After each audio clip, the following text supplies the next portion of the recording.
have been considered biographical would have been the equivalent of something like a funeral eulogy. It might talk about the influence of that person as a soldier or as a leader, but really it just amounted to nice sayings. And this would include writers like Thucydides and Pericles and Aristophanes, lots of names you can forget as soon as you hear them.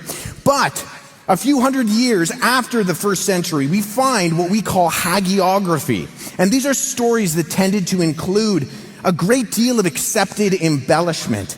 It was common practice at this time to exaggerate a little bit more than normal in order to really capitalize on the saint or politician you were trying to make an account of.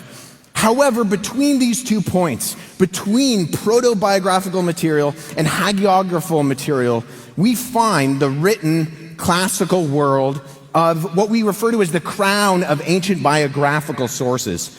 It's during this time that we actually find standards being laid down by ancient individuals, historians like this guy named Lucian, who writes a document titled How to Write History. And he stresses things like impartiality, detachment, and rigorous devotion to the truth that characterizes an ideal historian.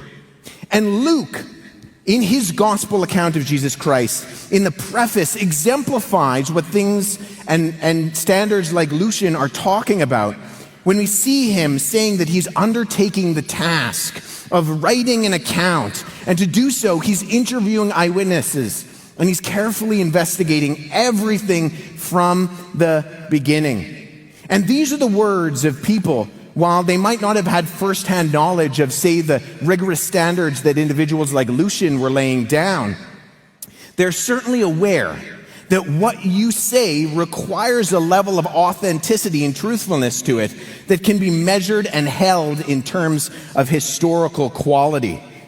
Or John, in his letter of 1 John that we find in the Bible, he states in that letter, by opening up and saying that he's writing that which from the beginning, which they heard, which they saw, which they touched. These are things that they were there for. In fact, I think if we're talking about John's gospel, if we read scholars like Paul Anderson and others, they capitalize on the fact that individuals like John are using criteria and historical analysis that are some of the best that we see within the Greco-Roman biographical world. And the Gospels are being written in this exact time window where the apex of the standards of biographical information intersected with a conscientious notion of history.